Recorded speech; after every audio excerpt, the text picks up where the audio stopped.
Bismillahirrahmanirrahim. Alhamdulillahirabbil alamin wassalatu wassalamu ala asyrafil anbiya'i wal mursalin sayyidina Muhammadin wa ala alihi wa sahbihi ajma'in amma ba'd. Alhamdulillah pada malam hari ini kita bisa melanjutkan kelas kajian ilmu makulat. Pada malam hari ini adalah pertemuan ke-13 di mana pada pertemuan sebelumnya kita telah menjelaskan seluruh definisi yang dipilih oleh para ulama, yaitu 3 definisi terkait arad kuantitas, terkait aksiden kuantitas. Di mana kita menjelaskan di sana ada 3 definisi yang sebenarnya ketiga-tiganya benar dipilih oleh sebagian ulama. Jadi hanya perbedaan dalam mentakbirkannya saja. Namun maksud dari ketiga definisi tersebut itu bertujuan untuk mendefinisikan, menjelaskan arad al-kam atau aksiden yang merupakan kuantitas. Kemarin kita juga menjelaskan terkait penjelasan seluruhnya terkait 3 definisi itu, dan juga kita menjelaskan banyak hal, terutama bagan-bagan atau bentuk-bentuk yang perlu dijelaskan lewat gambar kaitannya dengan apa yang disebut sebagai hayula, kemudian apa yang disebut sebagai surah al-jismiyah, kemudian kaitannya dengan al-kam di sini. Di mana al-kam itu ada 2 macam. Di mana al-kam atau kuantitas itu ada 2 macam. Pertama, apa yang disebut sebagai al-kamul muttasil. Ya, kuantitas yang bersambung. Kuantitas yang bersambung ini ada 4. Pertama, az-zaman, waktu. Kedua, al-khottu, itu baris. Ketiga adalah as-sathu, bidang. Kemudian keempat adalah jismun taklimi. 3 dimensi, tiga dimensi lah. Itu adalah seluruhnya adalah kam muttasil atau yang disebut sebagai kuantitas yang bersambung. Mengapa bersambung? Seperti yang saya jelaskan, karena keempat-empatnya ini memiliki hadun mustarok. Hadun mustarok, batasan bersama yang menjadi yang sama-sama tertarik oleh 2 bagian di kanan kiri yang kita perkirakan ada pada bagian tersebut. Nanti akan kita jelaskan lagi. Kemudian kuantitas yang tidak bersambung adalah al-adad atau bilangan. Di mana al-adad ini disebut sebagai kam munfasil, kuantitas yang tidak bersambung karena dia tidak memiliki hadun mustarok dalam bagian-bagiannya yang diperkirakan. Tidak memiliki hadun mustarok. Ya. Tidak memiliki batasan bersama. Karena 1 ya 1, kemudian 2 langsung melangkah ke sampingnya, 3 yang langsung melangkah ke sampingnya. Tidak ada yang bersambung sama sekali antara bilangan 1 dengan bilangan kedua. Sehingga misalnya kalau kita menyebut misalnya angka 10 dan kita bayangkan dia itu merupakan jisim ya, 10 bagian. Kemudian kalau kita 10 ini kita bagi, maka pembagiannya adalah 5 kanan dan 5 kiri. Di mana seluruh bagian 5 itu sebelah kanan tidak ada yang dimiliki oleh sebelah kiri. Demikian juga bagian 5 sebelah kiri tidak ada bagian yang dimiliki oleh sebelah kanan. Karena tidak ada hadun mustarok, yang tidak ada pengikat di sana. Ya, karena setiap bilangan selesai, maka dilanjutkan oleh bilangan berikutnya tanpa ada ketersambungan. Beda halnya dengan kamutasil. Kamutasil itu memiliki ketersambungan. Di mana ketersambungan inilah yang disebut sebagai hadun mustarok. Kalau kita perkirakan dia memiliki bagian sebelah kanan dan sebelah kiri, tengah-tengahnya ini sekaligus dimiliki oleh sebelah kanan, sekaligus dimiliki oleh sebelah kiri. Sebagai awalan dari sebelah kiri, sekaligus akhiran dari sebelah kanan. Nanti akan dijelaskan. Ya. Maka kita akan membaca penjelasan terkait definisi apa yang disebut sebagai kam muttasil dan apa yang disebut sebagai kam munfasil. Sekaligus argumentasi dari penulis di sini, mengapa kam ini bukan jauhar, malah arad. Mengapa bukan jauhar, malah arad? Alasannya apa? Jadi argumentasi status arad, status aksiden bagi kuantitas, baik itu ruang, baik itu waktu, baik itu ukuran yang merupakan tiga itu ada baris, kemudian bidang, dan tiga dimensi. Kemudian juga kemudian juga bilangan. Nah, 5 hal ini merupakan kam, baik itu yang mutasil 4 bagian dan 4 jenis, dan munfasil yang merupakan adat 1 jenis saja. Oke, kita baca. Qala al-muallif rahimahullah ta'ala wa nafa'ana bihi wa bi'ulumihi fid dharain amin. Qala ta'riful muttasil wa qasimihi. Definisi kam yang muttasil atau kuantitas yang bersambung, wa qasimihi, dan juga definisi qasimnya atau rekannya atau partner dari muttasil. Apa itu munfasil? Jadi karena kam itu terbagi menjadi 2 secara sepadan, yaitu kam yang muttasil, kuantitas yang bersambung, dan kam munfasil, yaitu kuantitas yang tidak bersambung. Nah, itu definisi. Jadi ada 2 hal, ada qismun, ada qasimun. Kalau qasim sejajar. Kalau qismun berarti dia di atas lebih general kemudian dibagi menjadi 2. Nah, yang 2 ini adalah bagian dari atas. Namun kalau qasim dia sejajar. Ya kan? Jadi kam muttasil itu bagian dari kam, ya, kam muttasil bagian dari kam. Namun kam muttasil dengan kam munfasil itu keduanya adalah qasim. Qasim, yaitu partner dalam bagian, dalam pembagian. Oke, kita membaca qala al-muallif qol al-kamul muttasil. Apa sebenarnya definisi dari kam muttasil itu? Al-kamul muttasil ma yumkinu an tufrada fihi ajza'un. Ajza'u. Ya talaqa kullu juz'aini minha ala haddin wahidin mushtarakin bainahuma dhi wad'in. Nah, ini penting ini. Kam muttasil adalah apa? Adalah arad yang mungkin. Ini penting. Yang mungkin.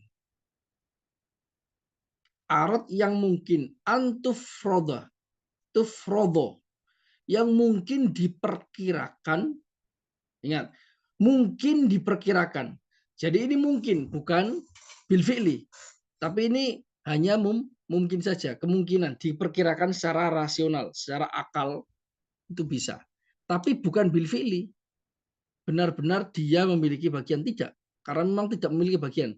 Tapi ini yang yaitu adalah arad atau aksiden yang bisa kita perkirakan memiliki bagian-bagiannya yang masing-masing kedua bagian kalau diperkirakan itu bisa bertemu pada satu batasan yang bersama. Ya. Jadi itu kam muttasil.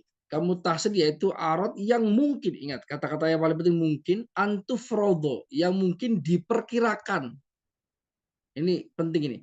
Jadi yang diperkirakan itu adalah, jadi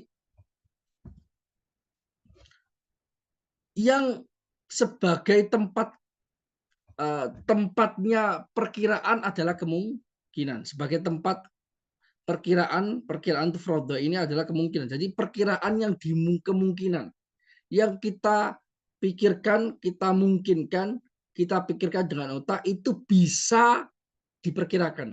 Apa yang diperkirakan? Antufrodo fihi ajzaun. Diperkirakan di dalam arad tersebut ada bagian-bagian. Nah, berarti Juz atau bagian di sini itu bukan juz'un fi'li, bukan benar-benar ada bagian, enggak, tidak. Namun dia hanya bagian yang fardiyah atau juz'un fardi atau ajza'un fardiyah. Dia bagian-bagian yang diperkirakan, bukan bagian fi'liyah, bukan bagian yang aktual, tapi diperkirakan. Karena zaman itu tidak memiliki bagian, dia bersambung. Kalau dia memiliki bagian bil fi'li, maka tidak bersambung. Namun ini diperkirakan, kalau kita perkirakan ada bagiannya, maka bagian tersebut ya talaqo kullu juz'aini, bisa bertemu masing-masing dari dua bagian tersebut, dari bagian tersebut minha ala haddin wahidin mustarakin bainahuma. Bisa bertemu di mana? Pertemuannya di mana? Pertemuannya ala haddin, pada satu batasan bersama, mustarok.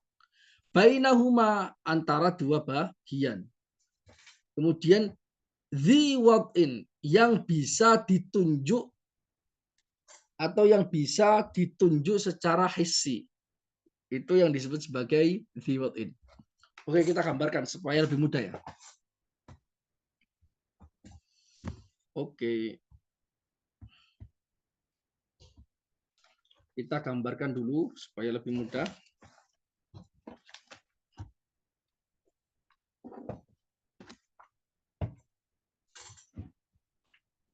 Oke. Pertama ini, bentar, ini udah kelihatan belum?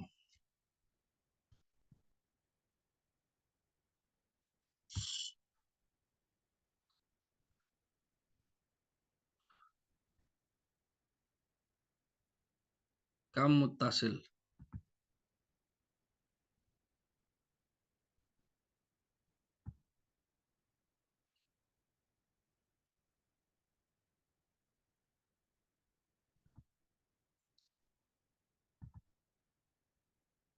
Kamu tasil definisinya adalah ini penting ini. Ma yumkin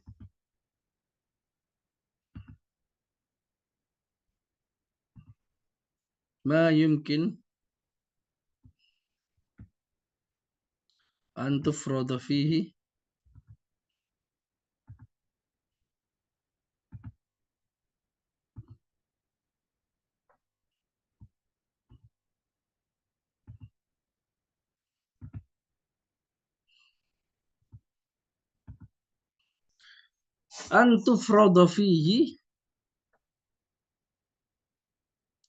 ajzaun ya talaqo ajzau, bukan ajzaun ya, karena isim ghairu munsharif. Af'alun, enggak, bukan isim ghairu munsharif. Ajzaun ya talaqo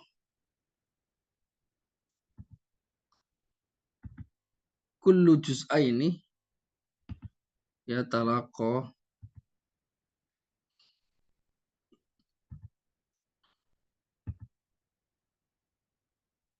kullu juz'aini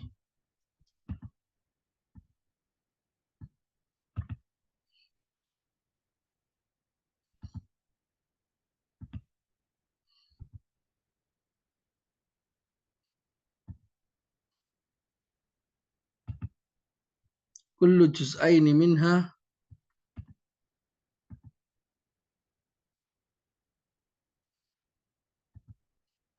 ala haddin wahidin mustarakin bainahuma diwatin.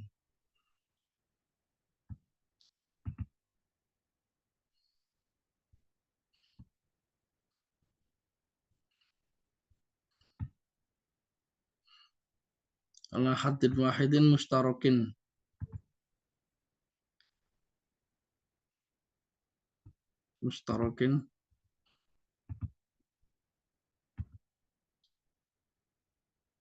mustarakin bainahuma.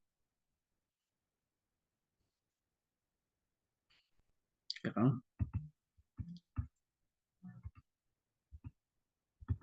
Diwatin kita aja. Selesai. Diwatin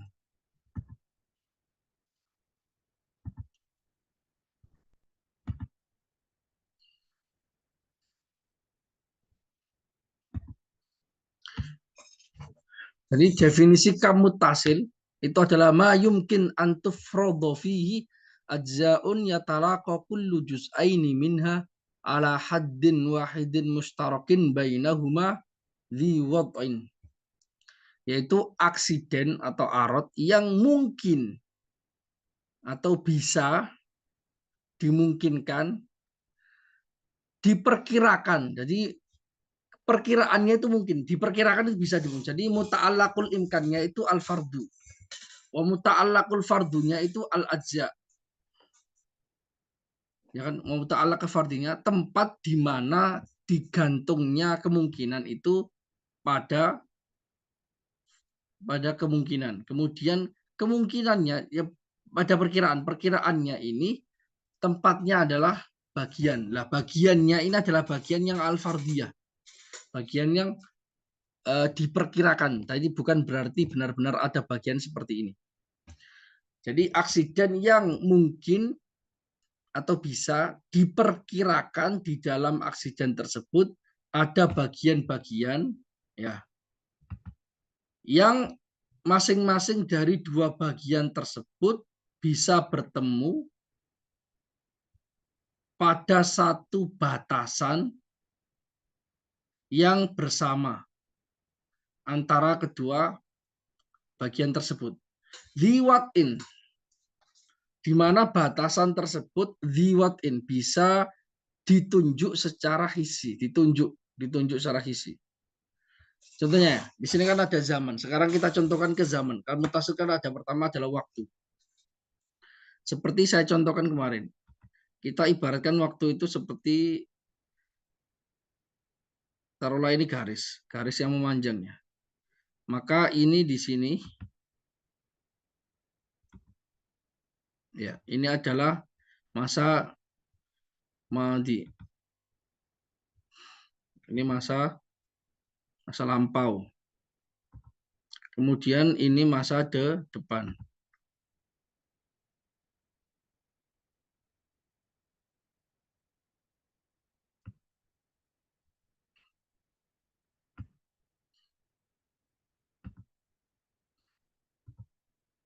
Nah, terus di tengah-tengahnya ini al-an.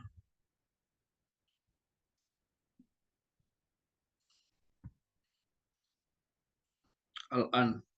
Ya kan ya? Coba ini bayang ini zaman ya. Ini taruhlah ini zaman. Ini waktu.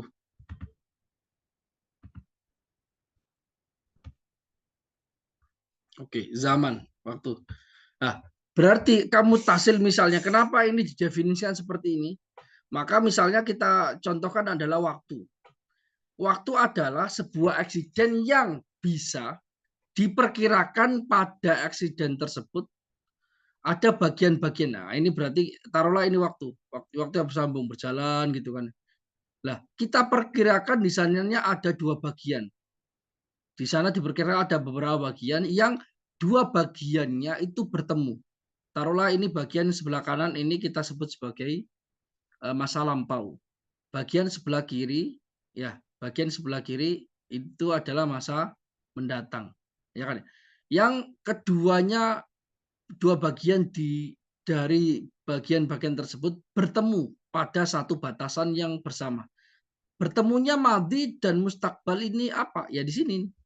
Ini bertemu. Ya kan ya? Bertemu pada satu batasan yang bersama. The what in yang dia bisa ditunjuk secara hisi. Oke, kan kita bisa menunjuknya secara hisi di sini, secara aktual. Nah, jelaskan. Ini maksudnya seperti itu. Ini hadun mustarok. Ingat, ini hadun mustarok. Al-an, waktu sekarang, ini hadun mustarok. Kalau dalam bahasa ilmu filsafat ya. Batasan bersama. Maksud dari batasan bersama itu apa?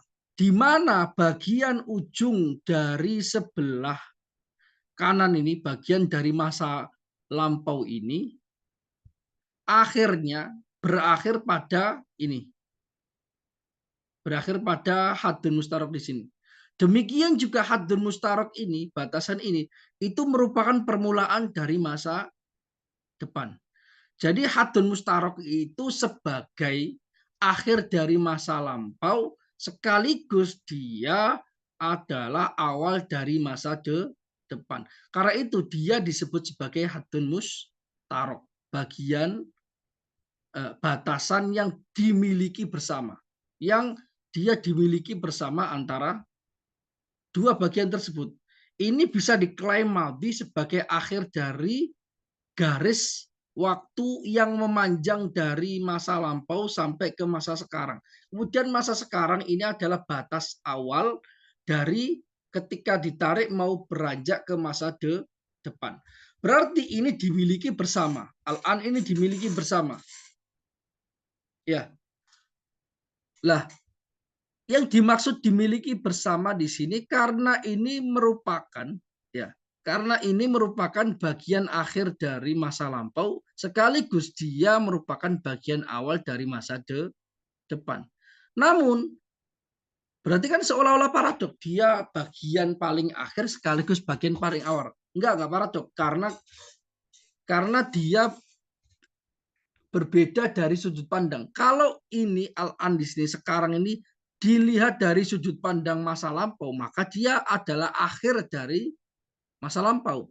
Namun dari sudut pandang masa depan, maka dia adalah awal dari masa depan. Maka hadun mustarok atau bagian yang dimiliki bersama antara dua bagian ini adalah al-an sekarang. Lah, berarti di sini seperti itu. Itu yang disebut sebagai hadun mustarok. Berarti di sini coba ingat. Di sini adalah ada kata-kata fardun. Diperkirakan, antufrodo, diperkirakan. Karena zaman itu mutasil. Tidak ada jeda sama sekali. Selalu berurut. Selalu berjalan terus-menerus. Sehingga ketika satu bagian habis maka langsung diteruskan oleh bagian berikutnya tanpa ada jeda sama sekali.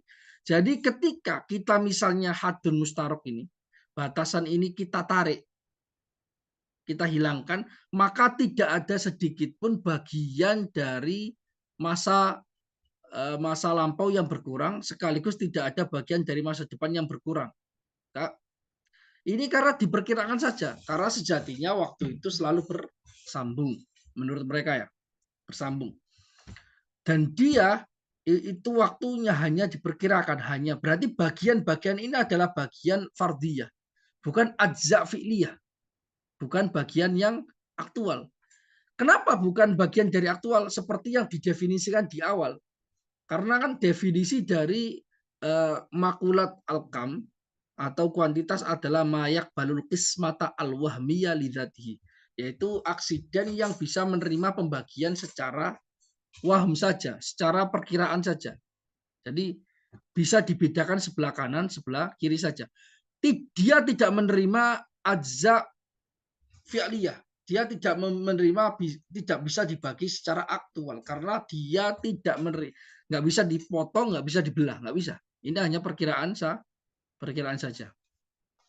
Jelas ya? Oke, jelas.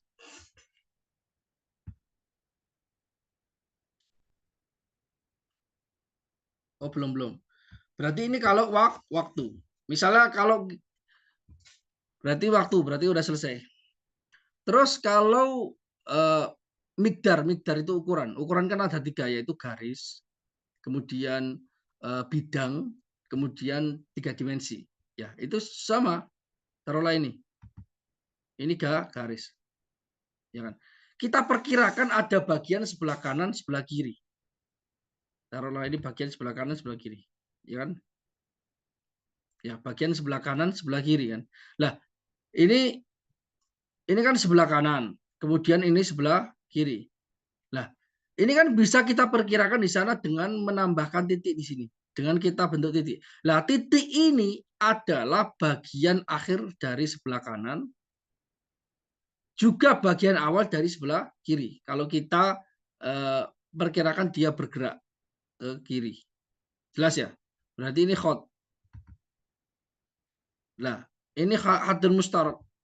Hadun mustaroknya zaman itu adalah al-an atau al-hal sekarang.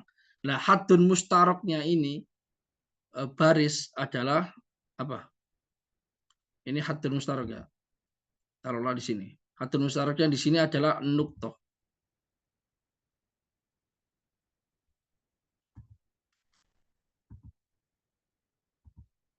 Ya, nuktoh ini haddun mustarok. Kemudian kalau misal khot, berarti kalau dia dibagi diperpanjang, ditarik memanjang, maka dia menjadi khot. Kalau ditarik dengan dua sisi, dengan dua arah, maksudnya panjang dan lebar, ditarik, berarti dia menjadi bidang. Ya, ini satah. Tuh, dia menjadi bidang. Satah itu bidang. Terjemah yang enak ini bidang. Ini adalah satah. Nah, satah ini juga bisa kita perkirakan ada dua bagian. Ada bagian-bagian yang dua bagiannya itu saling bertemu. Nah, kan. Nah, ini adalah bagian sebelah kanan, ini bagian sebelah kiri. Nah, pertemuannya ini adalah haddun mustarok. Pertemuan dari bidang ini apa? Khot. Haddun mustarok dari bidang itu adalah khot. Seperti yang saya terangkan pada pertemuan sebelumnya. Ya kan ya? Nah, khot ini, garis ini adalah akhir dari bidang sebelah kanan, juga awal dari bidang sebelah kiri. Jelas ya? Kemudian satu lagi yaitu jismun taklimi. Jismun taklimi juga demikian.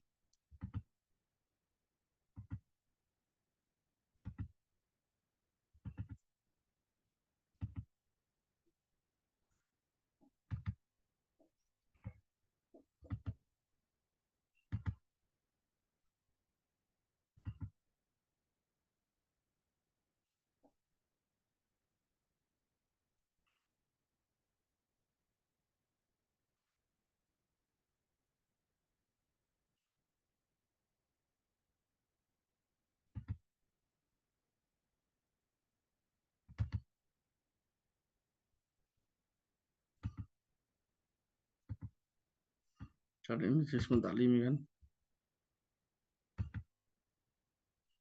Nah, ini jismun taklimi. Karena jismun taklimi. Ini jismun taklimi, yaitu 3 dimensi. Karena dia ditarik ke 3 arah, yaitu panjang, lebar, dan dalam.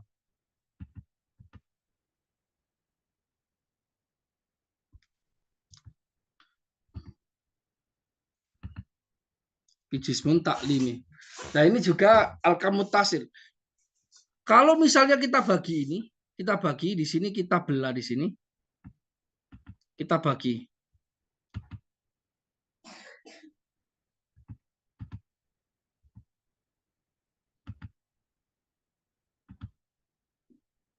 Ya kan? Nah, kita bagi. Berarti kan ini membentuk bagian sebelah kanan, bagian sebelah kiri. Nah, ini haddun mustaroknya. Haddun mustarok dari jismun taklimi itu satah. Bagian yang dimiliki bersama ini satah. Nah, satah di tengah-tengah jismun taklimi ini kita perkirakan saja itu merupakan akhir dari bagian sebelah kanan sekaligus awal dari bagian sebelah kiri. Jadi jelas ya. Jadi baris itu haddun mustaroknya itu adalah titik. Sedangkan bidang haddun mustaroknya adalah baris. Sedangkan jismun taklimi atau 3 dimensi itu haddun mustaroknya adalah satah. Jelas ya? Ini diperkirakan saja. Berarti ini sudah sesuai kalau kamu tasil itu memang seluruhnya bisa memiliki haddun mustarok. Karena itu definisi dari kamu tasil seperti itu. Mayumkin antufrodo fihi ajzaun yatalaqa kullu juz'aini minha ala haddin wahidin mustarokin bainahuma dhi wad'in. Nah, sekarang saya terangkan yang dimaksud dari dhi wad'in. Dhi wad'in itu adalah bisa ditunjuk secara hissi. Maksud dari bisa ditunjuk secara dhi wad'in itu bisa ditunjuk secara hissi. Ay qabilun lil isyaratil hissiyah, bisa ditunjuk secara hissi. Apa yang dimaksud dari isyarah hissi? Tunjuk secara hissi, ditunjuk secara fisikal. Yang ditunjuk, penunjukan secara fisikal itu gini loh. Taruhlah ini jarinya seseorang. Jarinya seseorang. Ini jarinya seseorang. Karena ada 3 ini. Ya kan? Ini jarinya seseorang. Ya. Dia kan taruhlah, jadi al-isyarah hissiyah, penunjukan secara fiskal itu adalah imtidadun mauhum, perpanjangan yang diperkirakan, yang dia mulai memanjang dari awal tempat tunjuk menuju ke target tempat tunjuk. Misalnya kita tunjuk di sini, maka dia akan memanjang. Ini jari ya, ini jari jemari ya. Ini kan jari jemari. Kita seolah-olah kita memberikan garis di sini. Kita tunjuk, ya kan? Nah, bagian ini bisa ditunjuk secara hissi. Dhiwatin. Ya kan? Bisa kita tunjuk. Sesuatu yang memiliki wad atau posisi itu dia qabilun lil isyaratil hissiyah. Dia bisa ditunjuk secara fiskal. Iya. Bisa ditunjuk secara fiskal. Karena itu Allah Subhanahu wa taala itu bukan arad juga bukan jauhar, karena Allah la yaqbal al-isyarah al-hissiyah, tidak bisa ditunjuk. Sesuatu yang bukan jisim atau jauhar atau arad, karena arad itu bisa ditunjuk karena dia menempati jauhar, bukan aradnya itu sendiri. Dia bisa ditunjuk karena dia menempati jauhar. Maka dia adalah sesuatu yang bisa ditunjuk. Karena itu Asy'ariyah mengatakan, dan juga falasifah juga mengatakan, bahwa Allah Subhanahu wa taala, karena menurut Ahlussunnah bahwasanya Allah Subhanahu wa taala bukan jauhar, juga bukan arad, juga bukan jisim. Karena itu dia tidak bisa ditunjuk secara fisik. Secara fisik nggak bisa. Misal kita tunjuk Allah itu ada di langit, nggak bisa. Karena Allah tidak memiliki wadhu, tidak memiliki posisi. Karena itu jika Allah memiliki posisi, maka itu berarti Allah itu jisim. Karena di dalam filsafat itu argumentasinya nanti panjang ya. Itu nanti ada di level kitab Hidayatul Hikmah. Karena jika ditunjuk maka dia adalah fisik. Ya, nggak bisa ditunjuk. Lah, orang kalau nunjuk-nunjuk ini bukan berarti dia menunjuk Allah, tapi menunjuk sesuatu yang di sana mungkin tajalinya Allah, atau menunjuk ke tempat di mana tempat itu dimuliakan oleh Allah sebagai tujuan menyembah. Kita kan bisa menunjuk ke rumah Allah, yaitu Ka'bah, kan bisa kan? Karena rumah Allah yaitu Ka'bah di depan kita, atau di depan kita di Mekah, dan itu fisik.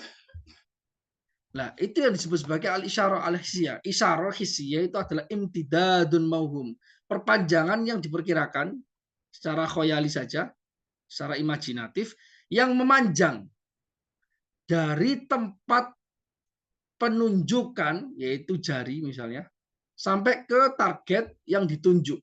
Berarti jari ini kita bisa menunjuk ke satah. Kita juga bisa menunjuk ke nukto, yaitu titik. Kita juga bisa menunjuk ke khot. Ya. Namun perlu dicatat, yang tempat yang ditunjuk secara pasti itu adalah hanya nukto. Ya kan? Nukto. Jadi tempat berakhirnya ditunjuk imtidad mahum itu selalu nukto. Ini kan juga di nukto. Nah, tapi kita juga bisa arahkan ke sebelah kanan. Nah, kanannya lagi berarti kita tunjuk lagi, kita tunjuk lagi, kita tunjuk lagi. Tapi setiap kali tunjukkan itu adalah nukto. Setiap kali ditunjuk itu adalah nukto. Adalah titik. Khot juga demikian, ditunjuk itu sebelah sini. Kemudian sebelah sini, kalau ditunjuk lagi, tunjuk lagi, tunjuk lagi. Oh enggak. Kalau Allah itu bisa ditunjuk, maka ada nuktoh di fisik Allah. Kalau itu Allah digambarkan sebagai seseorang atau zat yang memiliki fisik. Dan dia pasti memiliki bagian. Kalau begitu, kalau bisa ditunjuk pasti memiliki bagian. Karena kita bisa arahkan bagian Allah itu ke sebelah kanan, sebelah kanan, sebelah kanan, sebelah kiri, sebelah kiri, sebelah kiri. Karena itu Allah tidak mungkin memiliki bagian. Secara logika, secara rasional, baik itu menurut Asy'ariyah dan menurut falasifah. Karena falasifah menurut falsafah Allah, zat Allah itu mujarradah, dia tidak terikat dengan materi. Kalau menurut Ahlussunnah wal Jamaah, karena Allah itu bukan merupakan jauhar, bukan jisim, juga bukan arad. Karena itu Allah Subhanahu wa taala layak bal al isyarah al hissiyah, tidak bisa ditunjuk. Kalau ada isyarah-isyarah hissiyah yang disebutkan dalam Al-Qur'an dan di dalam hadis, itu selalu ditakwil.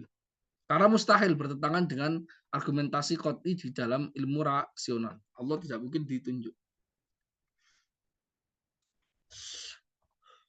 Jika kita ikut pendapat sebagian ulama Asy'ariyah, yaitu Imam Ghazali dan mayoritas ulama sufi mutakhirin, dan juga ikut pendapatnya falasifah yang mengatakan bahwasanya ruh itu juga al-mujarrad, yaitu yang tidak terikat dengan materi apapun, maka ruh itu juga nggak bisa ditunjuk. Karena dia mujarrad, dia bukan fisik, dia bukan masuk alam fisika, dia tidak bisa ditunjuk. Karena itu roh juga tidak memiliki bagian. Jadi yang nggak fisik itu nggak memiliki bagian, tidak ada bagiannya.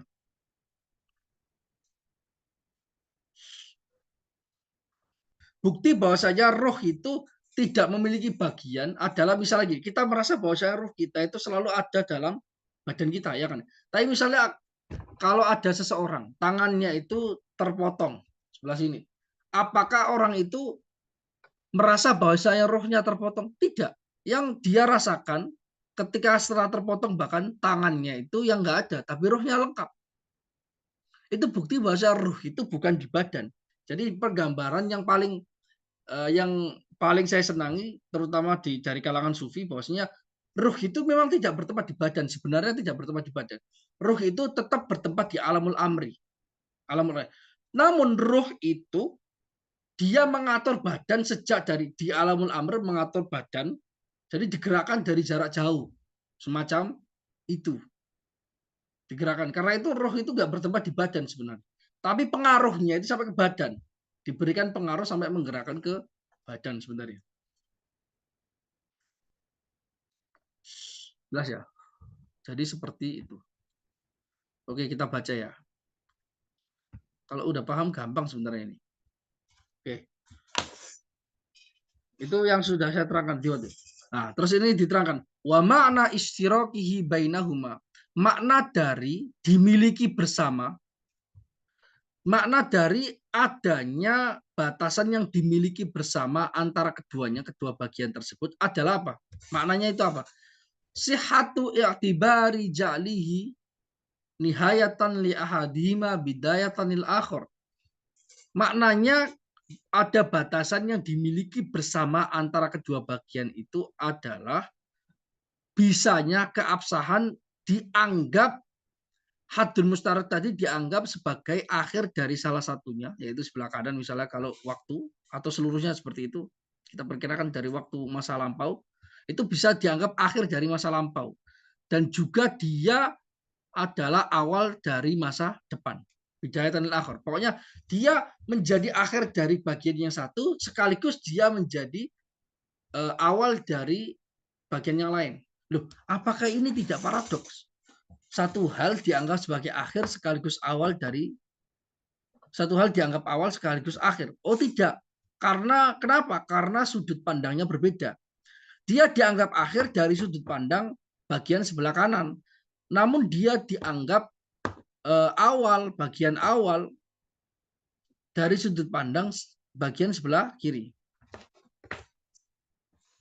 Ya kan ya? Seperti itu.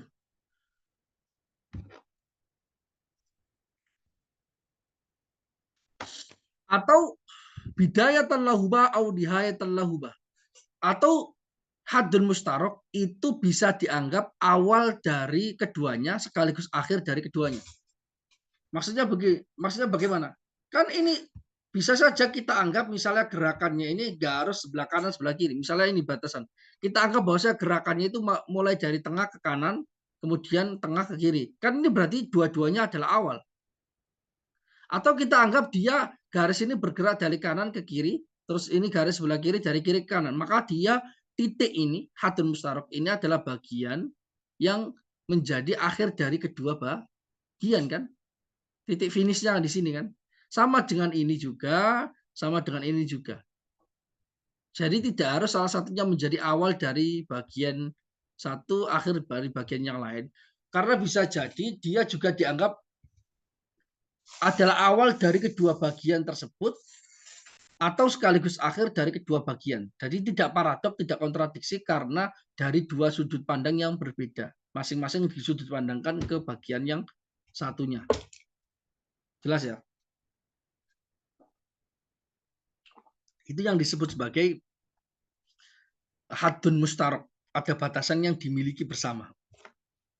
Terus wa ma'na kaunihi dzawatin, dan makna bahwasanya had tadi, batasan tadi itu memiliki waduk, ziwatin, memiliki waduk, memiliki posisi, adalah annahu qabilun lil isyaratil hissiyah, bahwasanya haddun mustarok tadi bisa ditunjuk secara fisik. Apa penunjukan fisik kita, Pak? Isyarah hissiyah itu definisinya apa? Bisa nerima isyarah hissiyah. Isyarah hissiyah itu apa? Wahia imtidadun mauhumun akhadha minal musyari minhu ilal musyari ilaihi. Yaitu perpanjangan yang imajinatif yang mulai berangkat dari tempat penunjukan menuju ke tempat yang ditunjuk. Seperti yang saya gambarkan tadi. Taruhlah tempat penunjukan adalah jari.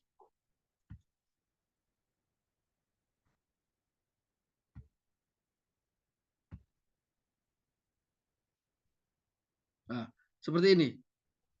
Qabilun lil isyarah hissiyah. Jadi imtidadun mahum, ini imtidad.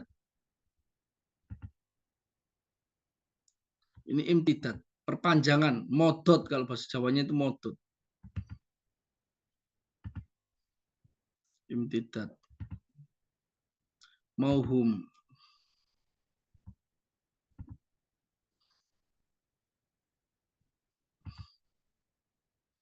Imtidad mauhum. Ini perpanjangan yang diberikan. Karena sebenarnya kalau kita nunjukkan nggak ada perpanjangan. Pokoknya kita nunjuk aja. Berangkat dari musar minhu kepada musar ilaih. Dan musar ilaih tempat ditunjuk dari imtidad ini adalah nuktoh. Selalu nuktoh. Tapi bisa kita tunjuk lagi ke nuktoh sebelah kanannya, sebelah kirinya, sebelah kirinya. Seperti itu. Paham nggak?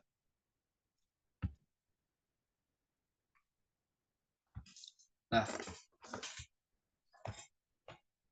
jelas ya, udah jelas.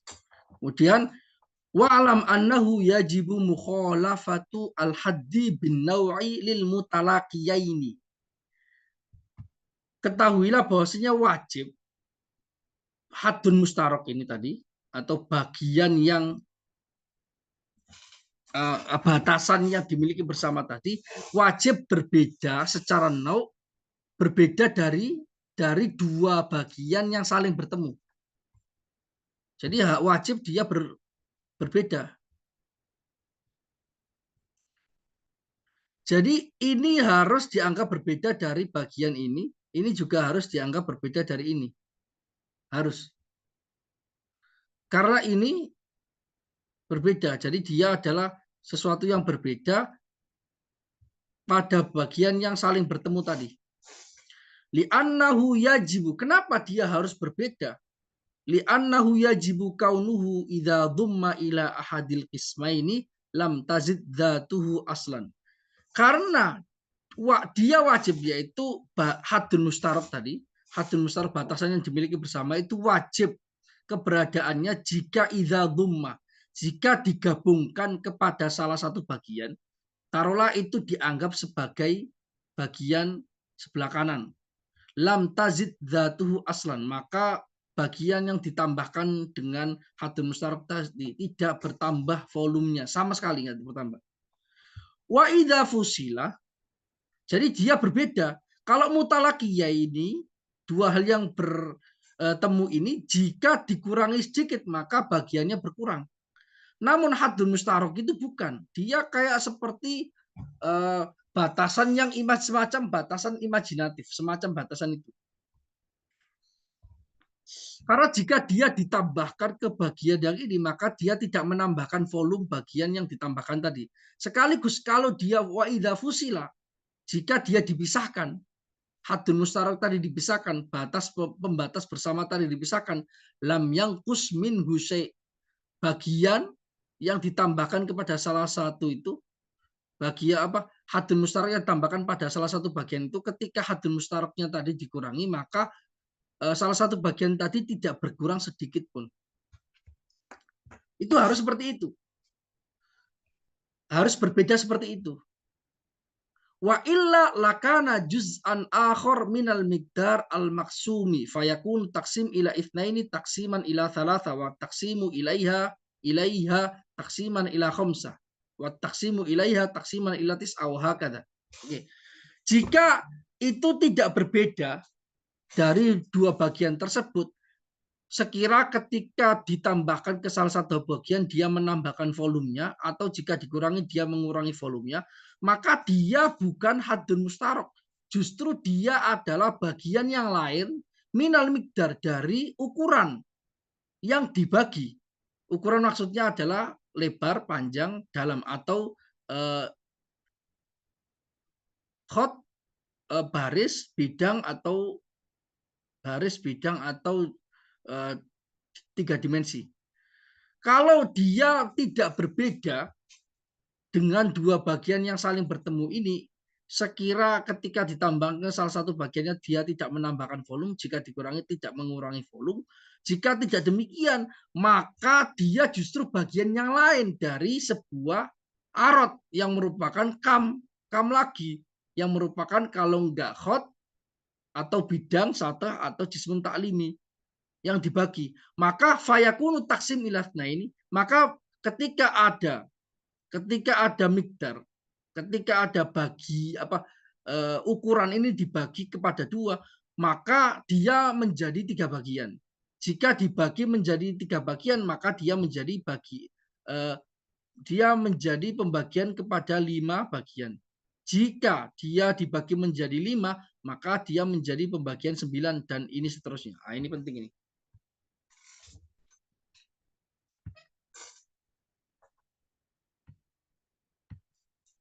Ya.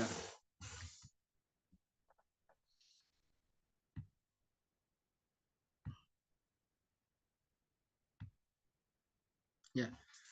Haddun mustarok itu harus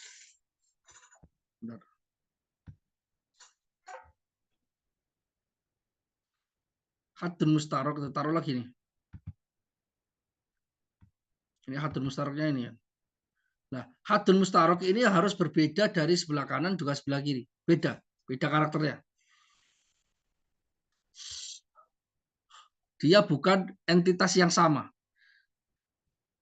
Karena kalau misalnya kita perkirakan dia digabungkan, kita anggap hadun mustarok ini digabungkan kepada sebelah kanan, maka kita bisa mengatakan bahwasanya dia tidak menambah panjang baris sebelah kanan. Kalau digabungkan ke sebelah kiri, dia tidak menambah sebelah kiri. Kalau misalnya kita kurangi, juga tidak mengurangi bagian kanan atau bagian kiri. Sama sekali enggak. Kalau misalnya itu adalah tadi kan garis. Misalnya ini adalah bidang, satah atau bidang. Berarti hadun mustaroknya adalah baris. Nah, baris ini benar-benar berbeda dengan bagian sebelah kanan atau bagian sebelah kiri.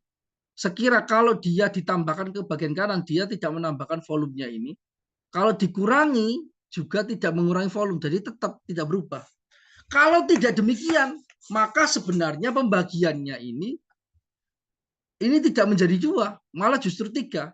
Karena misalnya hadun mustarok ini kita anggap adalah ketika dia dikurangi, maka volumenya, panjangnya ini berkurang. Maka sebenarnya ini tidak dibagi menjadi 2, tapi 3. Beda hanya di ukuran doang. Misalnya ini 10 cm. Ini 10 juga. 20 cm kan. Kalau kita anggap ini adalah bagian yang real sama dengan sebelah kanan atau sebelah kiri, maka dia ketika dikurangi, maka ini berkurang. Ini taruhlah 1 cm. Kalau kita anggap dia juga memiliki ukuran 1 cm, maka ketika ini dikurangi, berarti ini jadi 9. Kalau ditambahkan, berarti jadi 11. Ya kan ya? Maka sebenarnya kalau dibagi menjadi 2, itu adalah sebenarnya pembagian menjadi 3. Bagian pertama, bagian kedua, bagian ketiga. Kalau pembagian menjadi 3, Kalau kita bagi bidangnya menjadi 3, maka itu sebenarnya pembagian menjadi 5. Kalau kita anggap dia itu real, dia itu sama dengan bagian ini. Kalau kita bagi menjadi 3, itu sebenarnya dia bagian 5. Karena ini kalau tidak dianggap dia berbeda dari sebelah kanan sebelah kiri, berbeda karakternya secara nau, maka ini bisa jadi merupakan mikdar tersendiri. Dia memiliki ukuran panjang, lebar, dan dalam. Dia merupakan khot atau bidang atau 3 dimensi. Jadi ketika kita membaginya menjadi 2, ketika kita anggap hadun mustaroknya itu adalah ketika ditambahkan menjadi menambahkan volume, ketika dikurangkan menjadi mengurangi volume, maka itu sebenarnya pembagian menjadi 3. 1, 2, 3. Berarti pembagian 2 jadinya 3. Pembagian 3, 1, 2, 3 menjadi 5. 1, 2, 3, 4, 5. Ya kan ya? Nah, terus kemudian pembagian 5 menjadi 9.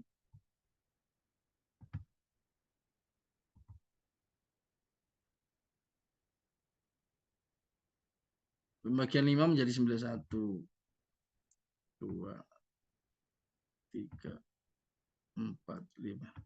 Pembagian 5 menjadi 9. 1, 2, 3, 4, ini 6 ya.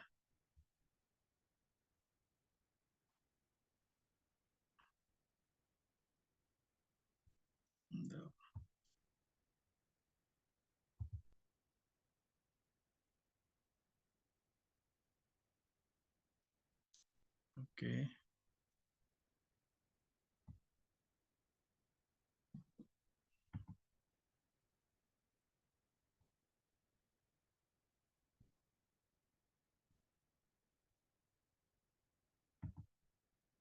Nah, ini. 5, 1, 2, 3, 4, 5. Pembagian menjadi 5 itu jadinya nanti kalau dia tidak berbeda dari bagian kanan bagian kiri, sekira tidak menambahkan volume atau mengurangi volume jika dikurangi, maka dia sebenarnya 5 ini menjadi 9 karena jadinya 1, 2, 3, 4, 5, 6, 7, 8, 9. Jadi ini menjadi mikdar lagi. Ini menjadi ukuran lagi, ukuran lagi, ukuran lagi, ukuran. Kalau menjadi ukuran lagi berarti dia bukan hadun mustarok. Paham ya? Itu maksudnya.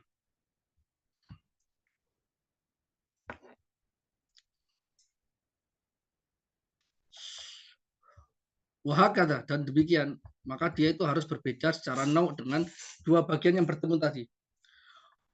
Wahakata dan demikian. Faida demikian seterusnya. Kalau kita bagi 9 berarti menjadi berapa itu? Wah, itu hitung sendiri.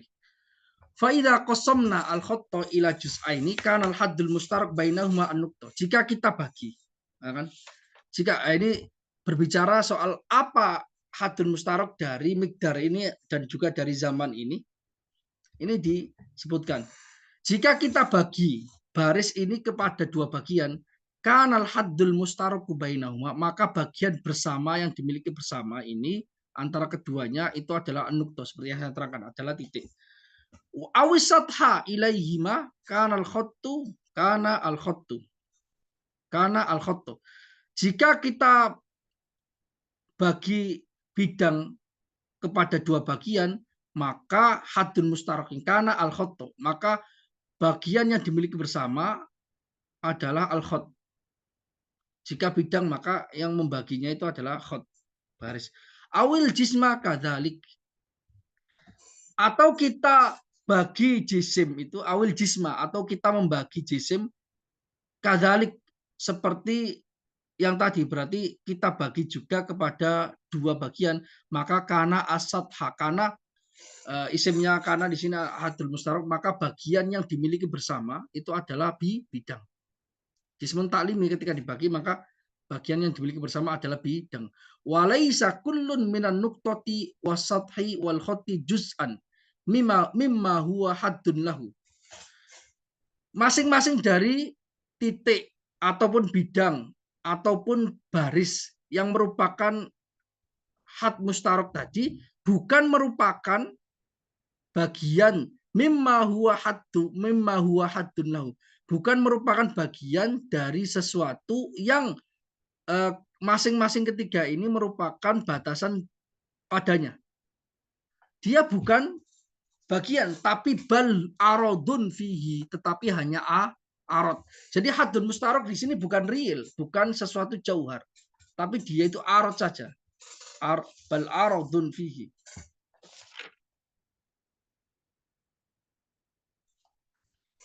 Dia hanya arod, hanya aksiden. Jelas ya?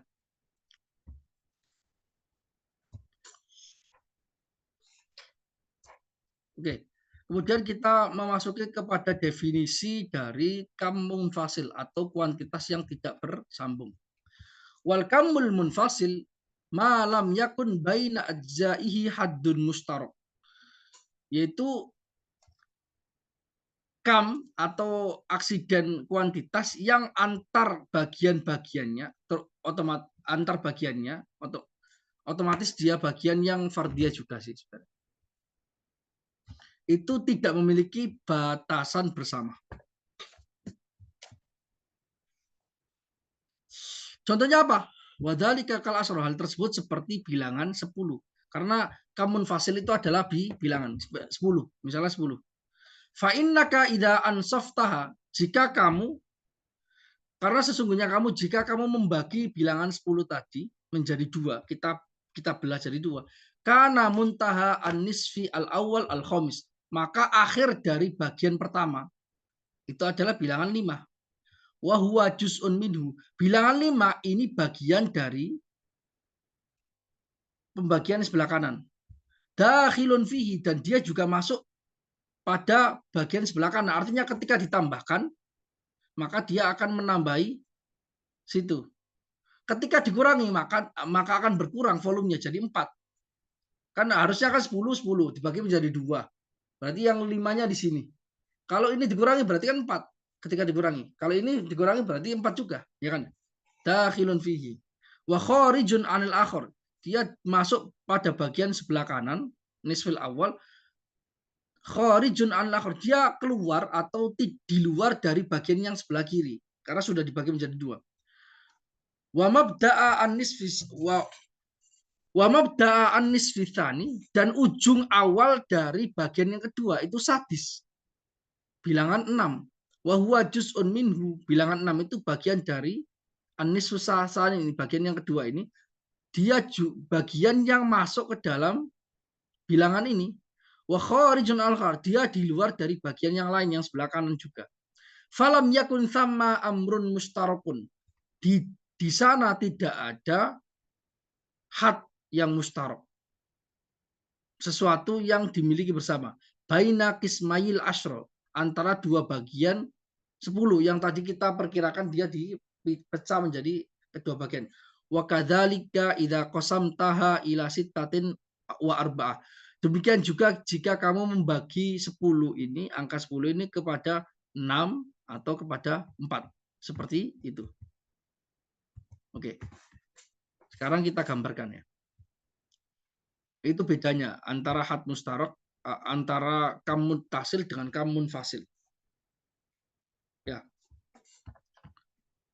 Oke. Oke, kita gambar. Gampang sih sebenarnya, ini gampang sekali.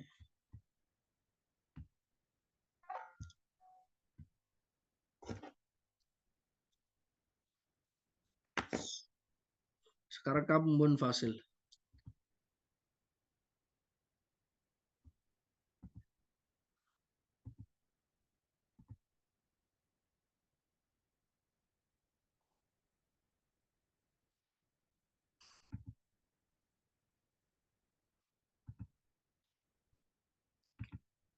Kam munfasil adalah al-adad.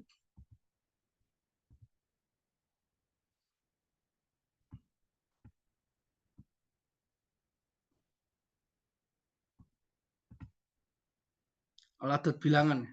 Ya kan ya? Contohnya bilangan 10. Taruhlah kita bilangan 10, kita misalkan bilangan 10 itu adalah bagian-bagian. Satu. Terlalu panjang kalau 10. 4 aja lah. Taruhlah bilangan 4 ya.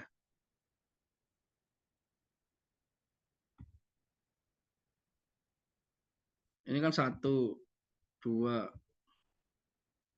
3.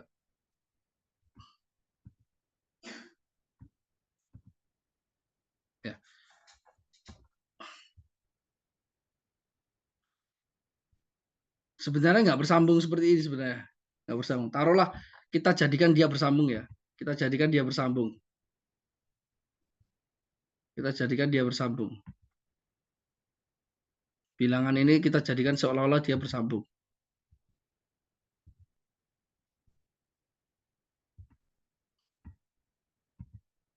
Ya kan? 1, 2, 3, 4. Nah, kalau kita bagi menjadi 2, maka ini bagian sebelah kanan, ini bagian sebelah kiri. Maka dia tidak memiliki hadun mustarok. Karena bagian dari ini, yang terakhir, bagian akhir dari sebelah kanan itu apa? Ini kan 1, 2. Bagian akhirnya adalah 2. Nah, bagian 2 itu masuk kepada sini. Dia di luar dari sini. Dia masuk bagian. Ketika dikurangi, maka dia hilang salah satunya. Salah satu bagian. Dia menjadi pendek volumenya. Demikian juga awal dari bagian yang sebelah kiri yang telah kita potong adalah angka 3. 3 dan 4. Dan dia masuk ke dalam sini. Dan juga mempengaruhi. Kalau kita ambil ini 3, maka dia cuma bilangannya bilangan tinggal 1, yaitu bilangan 4. Ya. Dia di luar dari bilangan sebelah sini. Dia tidak memiliki hadun mustarok. Karena itu kita menyebutnya sebagai apa? Kita menyebutnya sebagai apa? Kam munfasil atau kuantitas yang tidak bersambung. Maka gambarnya sebenarnya seperti ini. 1, 2, 3, 4. Maka kalau kita bagi di tengah-tengah, maka kan sebelah sini 2, ini 2. Ini merupakan bagian dari rangkaian ini. Ketika kita ambil, maka dia berkurang. Ya. Ini juga ini akhir dari bagian sebelah kanan. Ini juga awal dari bagian sebelah kiri. Ketika kita ambil, maka dia berkurang. Jelas ya? Jelas. Karena itu laisa lahu hadun mustarok. Laisa lahu hadun mustarok. Tidak memiliki batasan yang dimiliki bersama. Karena batasan dimiliki secara otonom. Ini dimiliki bagiannya dimiliki otonom sini, ini juga bagian 3 ini dimiliki otonom ke sini. Kalau yang tadi itu dimiliki bersama. Ini karena itu dia adalah laisa lahu hadun mustarok.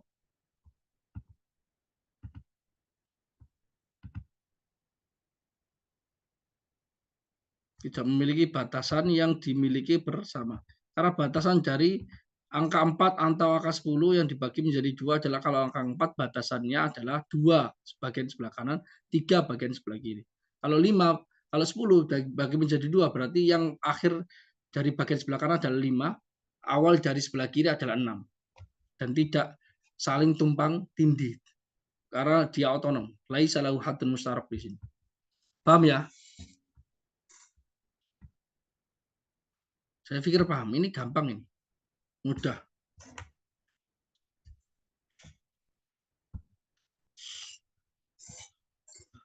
Ya kan? Ya. Seperti yang saya terangkan tadi itu, persis. Nah, terus kita bagian-bagian kam itu ada 5. Karena kam mutasil ada 4, kemudian kam munfasil ada 1. Aqsamul kammi al-khamsah, bagian dari kuantitas arot aksiden kuantitas yang 5. Al-kamul munfasil kismun wahid. Kuantitas yang tidak bersambung itu satu bagian saja, wa huwa al-adad, yaitu bilangan. Wal muttasilu, kam muttasil atau kuantitas yang bersambung itu ada 3 bagian. Pertama al-jismu, maksudnya jismu taklimi ya, yaitu 3 dimensi. Wal khattu, baris. Yang ketiga wasathu, bidang. Kemudian satunya lagi wazamanu, zaman, waktu. Nah, dari kam muttasil ini ada 4 kan, namun 3 yang pertama ini kita sebutnya sebagai al-miqdar. Miqdar itu adalah ukuran. Ukuran itu adalah baris, bidang, dan 3 dimensi. Ya, itu adalah al-miqdar, ukuran. Satu lagi az-zaman. Zaman itu bukan miqdar. Zaman itu adalah beda lagi. Tapi dia kamutasil juga. Kuantitas yang bersambung. Kenapa pembagian kamutasil ini ada 4? Nah, alasannya begini. Li'annahu imma qarudzat, karena kam mutasil, kuantitas yang bersambung, imma qarudzat, ada kalanya dia tetap qor atau mustakir. Dia tetap bagiannya, tetap zatnya. Dia tetap zatnya. Maksud dari tetap zatnya itu apa? Ai yajuzu ijtima'u ajzaihi al-mafrudhati fil wujud. Bisa diperkirakan, bisa berkumpul bagian-bagiannya yang diperkirakan bisa berkumpul dalam wujud. Artinya ketika diperkirakan itu wujud itu bisa. Kita diperkirakan dia eksis itu bisa. Bagian-bagiannya kita perkirakan eksis itu bisa. Misalnya kalau khot, bagiannya kan kita perkirakan tadi itu kan. Khot itu baris kan kita perkirakan ada sebelah kanan, sebelah kiri kan bisa kan? Ya kan? Dan dua-duanya yang diperkirakan itu bisa berkumpul dalam satu tempat. Misalnya ini berkumpul, jadi sebelah kanan itu berkumpul dengan bagian sebelah kiri, membentuk satu bagian. Bisa berkumpul bagian-bagian yang diperkirakan tadi. Karena sebenarnya nggak memiliki bagian, itu hanya ajza mafrudo, bagian-bagian fardiyah yang diperkirakan, Dia itu bisa berkumpul pada satu tempat, pada satu tempat yang wujud, yang eksis. Ya. Kalau zaman itu dia merupakan kamutasil atau kuantitas bersambung yang ghairu qoridzat. Dia tidak menetap zatnya. Au ghairu qoridzah, ghairu qoriha atau kamutasil yang tidak menetap bagiannya. Atsani yang kedua yaitu ghairu qoridzat. Kamutasil yang tidak menetap zatnya, huwa zaman, itu adalah waktu. Waktu. Di sini nggak disebutkan kenapa waktu itu tidak mungkin bagiannya itu berkumpul pada satu tempat yang eksis, tidak mungkin. Nah, di sini disebutkan di hasilnya nanti di fotokopian, di sana belum ada fotonya. Fawujudu ajzaihi, karena eksistensi bagian-bagian dari waktu innama yakunu ala sabili ta'aqub wa tawali, karena dia ada secara bertahap kemunculannya. Ketika sudah muncul masa lampau, tidak mungkin masa depan, masa sekarang ada. Ketika sudah lenyap masa lampau, maka barulah mulai masa depan muncul. Tidak bisa berkumpul masa depan dan masa lampau dalam satu wujud, nggak bisa. Beda halnya dengan kamutasil yang korudzat, dia zatnya bisa berkumpul pada wujud yang satu. Karena kita bisa memperkirakan ada bidang, kita bagi menjadi dua, itu bisa kumpul jadi satu. Seperti papan, bisa kan. Tapi kalau waktu nggak bisa, karena ketika waktu lampau itu ada, waktu masa depan nggak ada. Ketika masa depan ada, maka lampau sudah tertinggal. Dia wujudnya ala sabili ta'aqub wa tawali. Dia kewujudannya itu munculnya secara satu persatu. Ketika satu lenyap, baru satu yang lain muncul. Ketika satunya muncul, yang bagian setelahnya itu masih belum ada atau lenyap. Paham? Wal awal yaitu maksudnya korudzat, kamutasil yang korudzat, yang wujudnya bisa berkumpul pada satu hal yang eksis. Imma an yakbala al-qismata fi jihatin. Ada kalanya kamutasil yang korudzat, ada kalanya dia bisa menerima pembagian, bisa dibagi secara wahmi. Fi jihatin, pada satu arah. Satu arah di sini adalah tul, maksudnya panjang. Ketika bisa ditarik, dibagi maksudnya bisa ditarik kan. Wa huwa al-khattu, yaitu khot itu adalah imtidadun yakbalul qismata fijah, imtidadun fi jihatin wahid, perpanjangan pada satu arah, itu disebut sebagai baris. Au jihataini, atau dia bisa dibagi pada dua arah, maksudnya dia imtidadun fi jihatain, artinya dia bisa memanjang pada dua arah, maksudnya arah panjang dan arah lebar. Atul wal ard wa huwa asatuh, yaitu bidang. Jelaskan. Au salasin, atau dia bisa dibagi secara wahmi pada tiga arah, yaitu panjang, lebar, dan dalam. Wahwa al-jismu at-ta'limi, itu adalah tiga dimensi, bentuk jisim yang tiga dimensi. Tapi dia hanya arat ya, fahuwa ibaratun anil kamiyah. Fahuwa ibaratun anil kamiyah.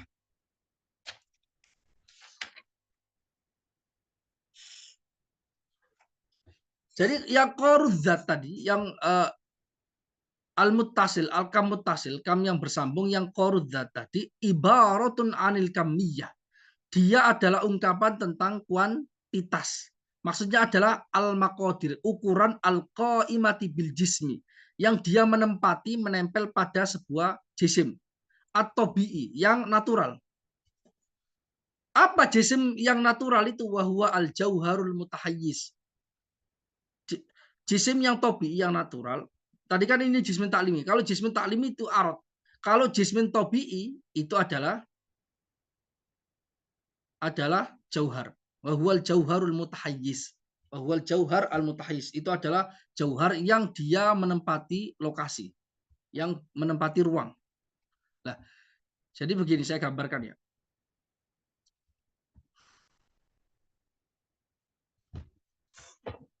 Jadi jismun taklimi itu adalah arad tanpa memandang bahannya, tanpa memandang bendanya, tanpa memandang materinya. Kalau sudah kemasukan materi, dia menjadi jauhar, tapi dia maksudnya arad. Nah, ketika kita misalnya taruhlah ini adalah jismun taklimi. Ini perkiraan saja sebenarnya, karena ini bukan jismun taklimi sebenarnya. Jismun taklimi hanya arad.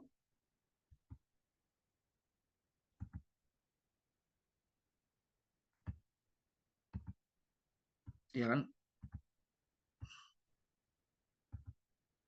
Ya. Ini jismun taklimi. Tapi jismun taklimi maksudnya adalah arad. Dia itu adalah al-kamiyah, dia adalah al-maqadir, dia adalah ukuran-ukuran yang merupakan panjang, lebar, dan dalam. Yang dia nempel pada jisim. Jadi benda tobi'i, benda jauhar, itu bisa memiliki bentuk 3 dimensi, bentuk 2 dimensi, atau 1 dimensi. Itu karena kemasukan arad, kemasukan arad yang merupakan kam yang mutasil. Jadi kam mutasilnya itu bukan bendanya, bendanya itu jauharnya, tapi jauharnya ini nggak berbentuk kecuali dia itu arad. Nanti akan dibuktikan kalau jismun taklimi hot sata itu adalah arad. Ya.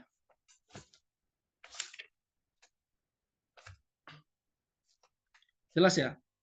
Saya pikir udah jelas. Jadi kalau jismun tobi'i atau jauhar mutahayyiz atau jauhar yang bisa menempati ruang, itu dia itu sudah alam fisik. Ya, dua-duanya alam fisik sih. Dua-duanya alam fisik. Tapi dia itu menempati ruang, dia itu jauhar. Kalau yang kita bahas tadi khot, satah, dan jismun taklimi, baris, bidang, dan 3 dimensi, itu adalah arad. Dia posisinya sama dengan warna, sama dengan suara, dan sebagainya. Dia arad. Dia yang justru membentuk, menjadikan jauhar ini bisa membentuk sebuah bentuk. Jadi yang menjadikan itu. Nah, lebih akuratnya kalau dalam pandang falasifah, itu sebenarnya yang bahannya, madahnya, materinya itu adalah hayula. Kemudian hayula itu hanya bisa wujud ketika ada surah jismiyah. Surah jismiyah adalah ketersambungan. Nah, surah jismiyah ini belum ada bentuknya, dia hanya ketersambungan. Dia bisa surah jismiyah dan jauhar, dua-duanya adalah jauhar dalam pandangan falsafah. Kemudian surah jismiyah agar dia bisa mendapatkan bentuk, dia ketambahan arad. Aradnya ini bentuk, yaitu al-maqadir, yaitu ukuran. Dia ada panjangnya, ada lebarnya, ada dalamnya, membentuk 3 dimensi atau 2 dimensi atau 1 dimensi. Paham ya? Berarti jauhar, kemudian ketambahan arad baru membentuk sebuah benda. Jadi benda ini menurut falasifa itu terdiri dari hayula, madahnya, materinya, kemudian surah jismiyah, ketersambungannya, tapi belum ada bentuknya seperti ini. Lah, yang membentuk bentuk seperti ini yang bisa kita lihat dengan mata itu adalah karena ketambahan arad. Aradnya yang merupakan kuantitas yang bersambung, kuantitas yang korudzat. Dia itu ada baris, ada bidang, dan ada 3 dimensi. Al-maqadir atau al-kamiyah atau ukuran. Paham ya? Ya seperti itu. Saya pikir gampang sih.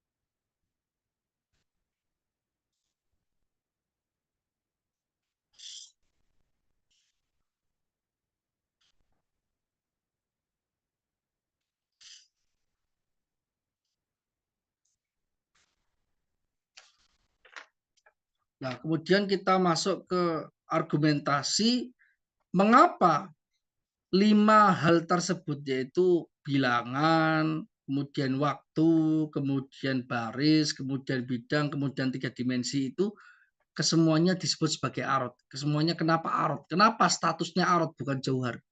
Nah, ini ada argumentasinya cukup panjang dan saya pikir saya ingin melanjutkan sih ini. Masalahnya kalau saya melanjutkan nggak ada pada tidak hadir ini. Eman sebenarnya.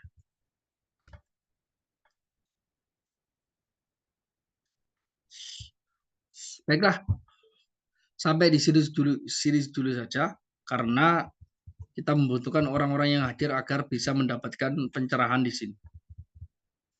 Ya. Terima kasih, itu saja sampai di sini dulu pertemuan kita pada malam hari ini. Terima kasih. Wallahul muwaffiq ila aqwamit thoriq. Wassalamualaikum warahmatullahi wabarakatuh.